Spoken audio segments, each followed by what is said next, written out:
কোরআন কোরআন কোরআন মানুষের মুক্তির জীবন বিধান। কোরআন স্রষ্টার সেরা দান, পথহারা মানুষের। আসসালামু আলাইকুম প্রিয় দর্শক, আপনারা যারা দেশে আছেন প্রবাসে, সবাইকে জানাই অনেক অনেক প্রীতি ও শুভেচ্ছা। শুরু হলো এনটিভি আয়োজিত এবং ভীষণ নিবেদিত পাক্ষিক অনুষ্ঠান কোরআন অন্বেষা। আপনাদের সাথে আছি আমি জাইনুল আবেদিন আজাদ। আর আজকে আমাদের মাঝে অতিথি হিসেবে উপস্থিত আছেন বিশিষ্ট আলেম ডক্টর মোহাম্মদ মতিউল ইসলাম। আসসালামু আলাইকুম ওয়া রাহমাতুল্লাহি ওয়া বারাকাতুহু। প্রিয় দর্শক, আজকে আমরা পবিত্র কোরআনের সূরা আল আরাফের 171 থেকে 176 এই 6টি আয়াতের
যাতে তারা চিন্তা করে।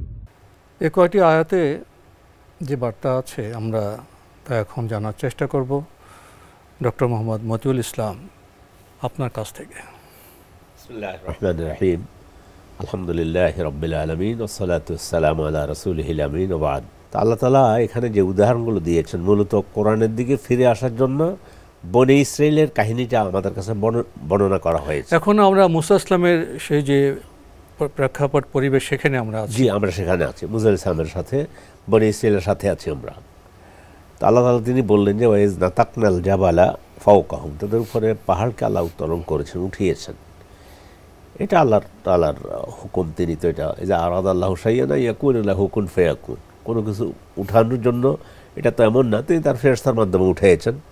এক কথায় তাদের অবাধ্যতার কারণে বনি ইসরাঈল এখন যাদের কথা আমরা বলছি এরা কিন্তু ঈমান এনেছে, ঈমান এনে কিন্তু আমল করবে না, বিষয়টা এখানে।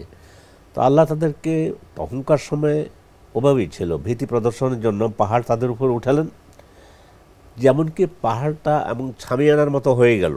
কোথাও কোথাও লেখছে তারা উপরের দিকে তাকিয়ে দেখলো যে মেঘমালার মতো, মানে তাদের মাথার উপর যেন পড়তেছে, এইভাবে দেখলো মাথার উপর এটা পতিত হবে। এটা তারা আল্লাহ উঠালেন, তারা দেখেছেও, এবং দেখার ব্যাপারে তখন এই যে পড়তেছে এই অবস্থায় উলামায়ে কেরাম বলেছেন এবং সালাফরা এই আয়াতের ব্যাখ্যা বলেছেন, ইহুদিরা এখনও ওই কপাল রাখলে তাদের মতো করে তারা যে পদ্ধতিতে নামাজ আদায় করে, কিন্তু ওই একদিক ওই বাম দিকে কপাল রেখে ডান দিক উপর দিকে উঠিয়ে রাখে এখনও। তো তার মানে হলো তারা দেখতেছে, এবং তখন যে সেজদায় পড়ে আল্লাহর অনুগত হয়ে যাবে এটা না করে কি আবার দেখতেছে উপরের দিকে। তো বলতে নাতাকনাল জাবালা ফাওকাহুম কান্নাহু যুল্লা ওয়াযান্নু আন্নাহু ওয়াকিউম বিহিম, তারা ভাবছিল যে এটা নিশ্চিত আমাদের উপরে পড়বে। তখন আল্লাহ এখন কি জন্য উঠালেন? আল্লাহ উঠে বলেন খুযু মা আতাইনাকুম বিকুওয়া, দৃঢ়তার সাথে যা নাজিল করি সেটা তোমরা গ্রহণ করো। ওই নবীর কাছে যেই শরীয়ত এসেছে, সেই শরীয়ত যে কিতাব এসেছে, যেই শরীয়ত এসেছে সেটা আঁকড়ে ধরো এবং খুব মজবুত সহকারে আঁকড়ে ধরো। খুযু মা আতাইনাকুম বিকুওয়া ওয়াজকুরু মা ফীহি লাআল্লাকুম তাত্তাকুন, এবং স্মরণ করো ওর মধ্যে যা লিখেছি, আমি যা পাঠিয়েছি, কি আমি তো বেহুদা পাঠাইনি, তাই স্মরণ করতে হবে। আমার কাছে যে কোরআন পাঠিয়েছে আল্লাহ, এটা না একটা কোরআন আমি ঘরে রেখে দিলাম বরকতের জন্য, পড়তে হবে, বুঝতে হবে, বুঝে আমল করতে হবে, স্মরণ করতে হবে। লাআল্লাকুম তাত্তাকুন, যাতে করে তোমরা মুত্তাকি হতে পারো। এখানে একটা মেসেজ এটাও আছে যে হ্যাঁ, নবীর সময়, মুসার সময় যারা ঈমান এনে আমল করেছে তারাও মুত্তাকি ছিল, আমল করেছে। আবার আমরাও আমাদের নবীর পথ অনুসরণ করে আমরা যদি আমল করি তাহলে আমরাও মুত্তাকি। তার মানে তাওরাতের সময় তাওরাতকে অনুসরণ করতে হবে, ইনজিলের সময় ইনজিলকে অনুসরণ করতে হবে। যারা অনুসরণ করবে তারা মুত্তাকি হবে। মুত্তাকি, এই মুত্তাকিটা এখানে ইসলাম একটি এর মধ্যে ব্রডনেস দেখেন।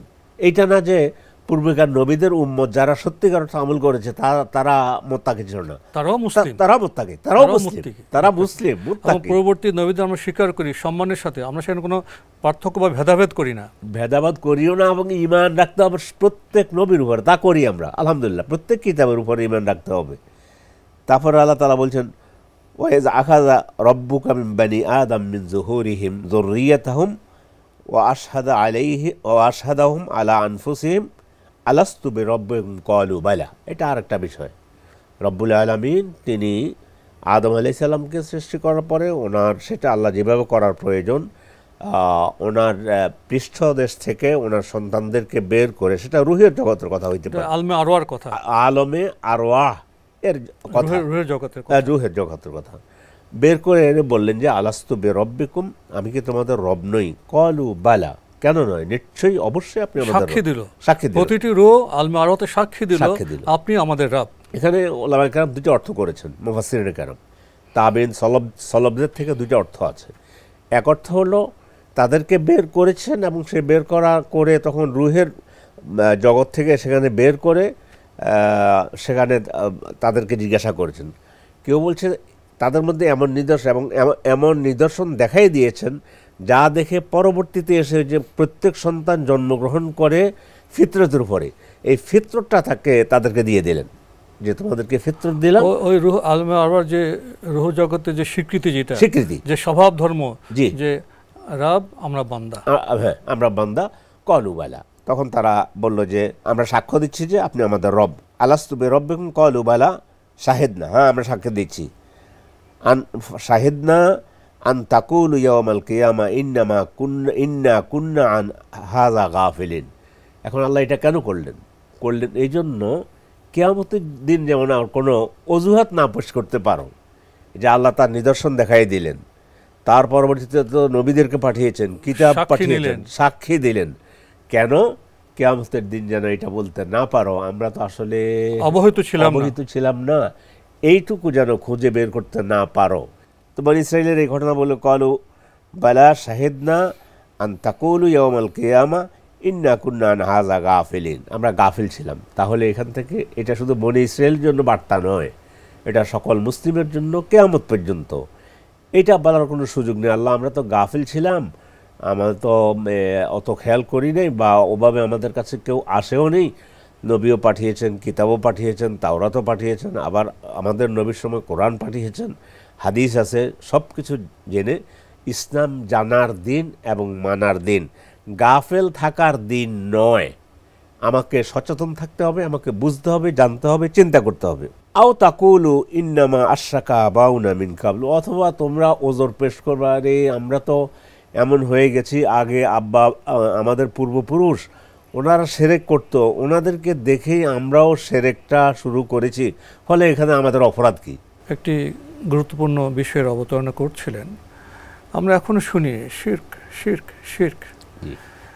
ইসলামে শিরক বিষয়টি এত বহুলভাবে কেন উচ্চারিত হয়? শুধু কি নবী সাল্লাল্লাহু আলাইহি ওয়াসাল্লামের সময়, না পূর্ববর্তী সময়েও? এই শিরক বিষয়টি তো বোধ হয় পৃথিবীতে যাবতীয় ফিতনা, ভ্রান্তি, যাবতীয় অজাচার অনাচারের তো মূল তো এই শিরকই। এই শিরক সম্পর্কে কিন্তু এখানে বনী ইসরাইল কিন্তু একটা প্রতারণাপূর্ণ, চাতুর্যপূর্ণ কথা বলছিল, যেটা আপনি শুরু করতেছিলেন। জি জি, তো সেখানে বলছি যে ওরা বলবে যে আমাদের পূর্বপুরুষ ওদেরকে তো পেয়েছি শিরকের উপরে, তো সেই হিসেবে আমরা তাদের অনুসরণ করেছিলাম, এই জন্য দায়ী আমার পূর্বপুরুষরা, বাপদাদারা। হ্যাঁ, তো এখানে ওলামায়ে কেরাম আরেক আয়াতে এসেছে, আল্লাহ রাব্বুল আলামিন তিনি বলেছেন লাউ শা আল্লাহুমা আশরাকনা ওয়ালা আবাউনা, এটা তো আসলে আমরা তো শিরক করতে, আল্লাহ চাইছি দেখেন আমরা শিরক করেছি, বা আমাদের পিতা পিতামহরা, নো, মানে তাকদীরের দোহাই দিয়ে পাপ কাজ করার কোনো সুযোগ নেই।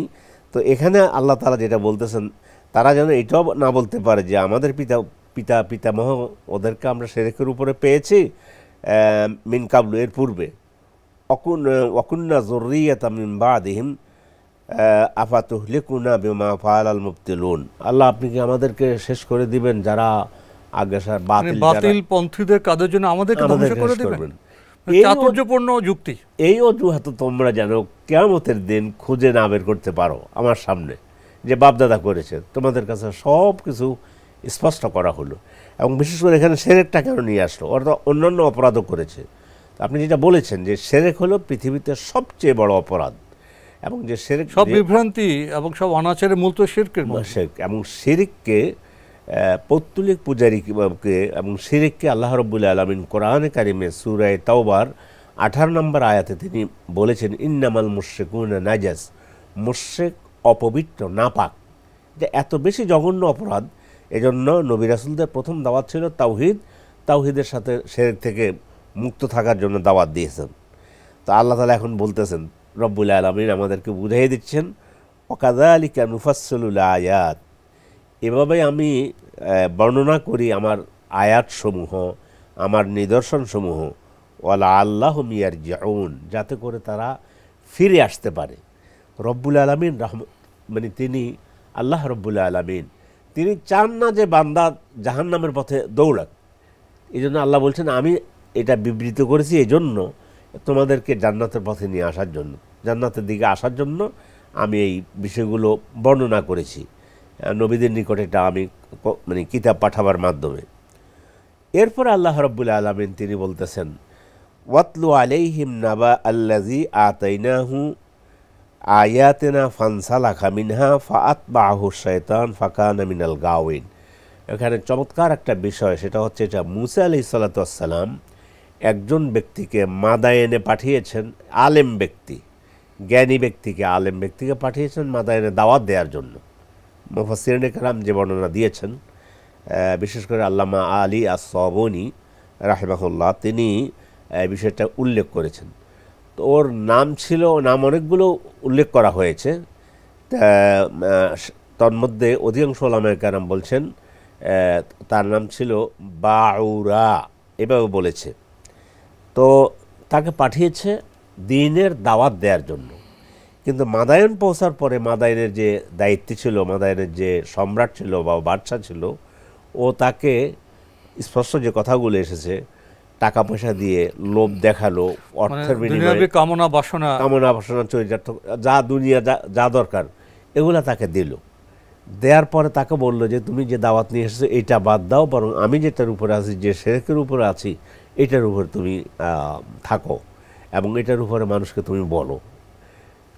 এইখানে এসে যে সমস্যা, সেটা হচ্ছে অর্থের বিনিময়ে নিজের চরিত্রকে বিক্রি করে দেয়া, টাকা পয়সার বিনিময়ে নিজের চরিত্রকে বিক্রি করে দেয়া।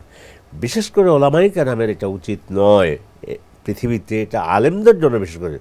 মুসা একজন নবী হিসাবে যে লোকটাকে সিলেক্ট করেছে, তো সেই ব্যক্তিটা গিয়ে যখন মাদায়েন ওই বাদশার নিকট গেল, শাসকের নিকট গেল, সে যখন তাকে এই টোপ দিল, ওখানে সুদ শব্দ এসেছে, ঘুষ শব্দ এসেছে, আবার বলেছে যে না টাকা পয়সা দিয়েছে, দুনিয়াবি ভোগবিলাসের ব্যবস্থা করে দিয়েছে।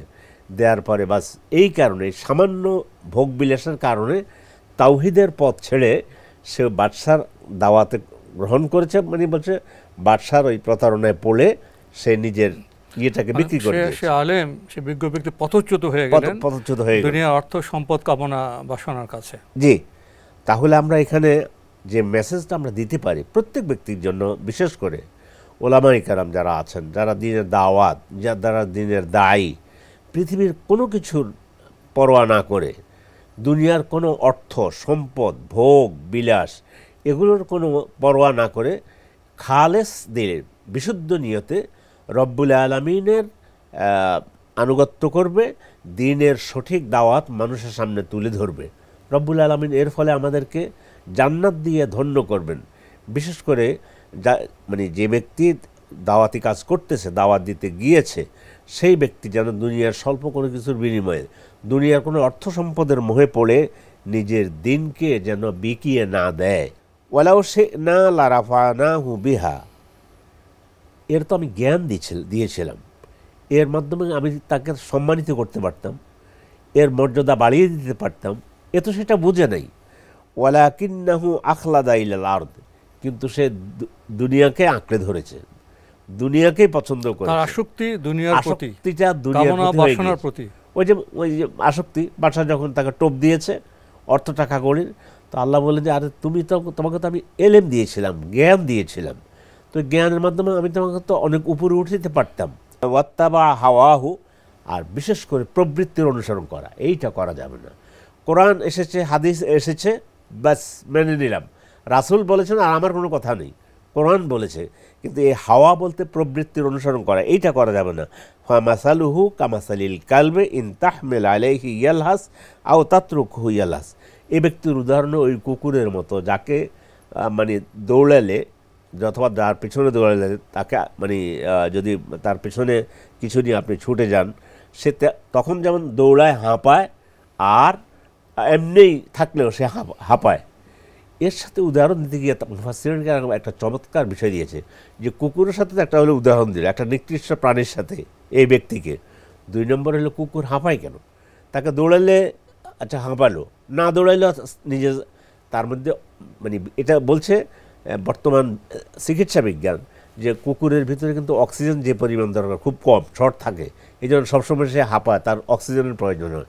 তো আল্লাহ তাআলা তার সাথে উদাহরণ দিলেন এ কুকুরের সাথে, যে এভাবে দুনিয়ার অর্থ সম্পদের জন্য যদি নিজকে অর্থ সম্পদের পিছিয়ে দৌড়াও, তাহলে এখনও তুমি হাঁপাচ্ছ, কিয়ামতের দিনে তোমাকে হাঁপাতে হবে, তুমি দুনিয়া তো হাঁপাচ্ছ। আপনি চমৎকার এই উদাহরণটি পেশ করলেন পবিত্র কোরআনের আলোকে।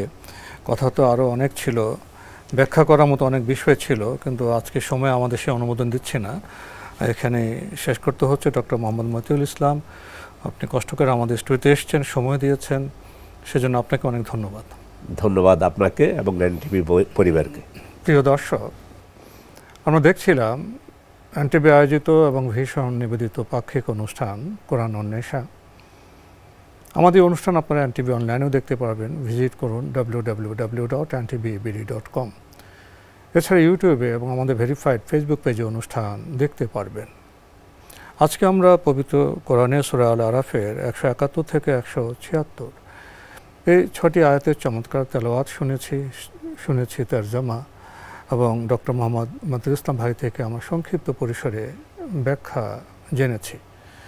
এখানে উপলব্ধির বিষয় হলো সেই সময়ের কথা, মুসা ইসলামের কথা, সেগুলো বর্তমান সময়েও খুবই প্রাসঙ্গিক। কোরআনে তো মূল বার্তা দেওয়া হয়, মানুষ তো বান্দা, স্রষ্টা নয়। বান্দার কর্তব্য মহান স্রষ্টা আল্লাহর আনুগত্য করা। আল্লাহ তাদের সুযোগ দেয়, নবীদের পাঠান, আসমানি কিতাব পাঠান, কিন্তু মানুষ সেগুলো মেনে চলে না, বরং চাতুর্য করে। যখন তাদের উপর আযাব আসে, শাস্তি আসে, তখন বলে এগুলো তো আমাদের পূর্বপুরুষের বিষয়, তারা আমাদের শিখিয়েছে, আমরা তো সেগুলো অনুসরণ করছি, তাহলে আমাদের কেন ধ্বংস করা হবে? চাতুর্য এবং প্রতারণায় মুক্তি হয় না, সত্য প্রতিষ্ঠিত হয় না। এক লোকের উদাহরণ দেওয়া হয়েছে, বাদশার কাছে পাঠানো হয়েছিল মেসেজ দিয়ে, উল্টো সে বাদশার মেসেজ হজম করেছে দুনিয়াবী স্বার্থে, ভোগ বিলাস, অর্থ সম্পদ, এগুলোর কারণে। বর্তমান সময়েও এই সভ্যতায়ও অর্থ সম্পদ, ভোগ বিলাসের সামগ্রী মানুষকে পথভ্রষ্ট করছে। যারা দিনের দাওয়াত দিচ্ছেন অনেক সময় তাদেরও কেউ কেউ এই প্রতারণার শিকার হয়, ভুল পথে চলে যায়। এই বার্তা আমাদের জন্য খুবই সঙ্গত। বর্তমান সময়ে এই বার্তা থেকে আমাদের উপকৃত হবে এবং আল্লাহর বান্দা হিসেবে আলাস্তু বি রাব্বিকুম যখন প্রশ্ন করা হলো, আমরা বললাম কালু বালা, হ্যাঁ আমরা আপনার বান্দা, আপনি আমাদের রাব। এই বিষয়টি আমাদের মানতে হবে, শিরক করা যাবে না। এই বার্তা নিয়ে আমাদের আজকের অনুষ্ঠান শেষ করছি। মহান আল্লাহ আমাদের সবাইকে নিরাপদে রাখুন শান্তিতে। আসসালামু আলাইকুম। পথহারা মানুষের বন্ধু কোরআন, কোরআন ডেকে যায়, হতাশা কেটে যায়, শান্তির মোহনায় এ যে ফুরকান।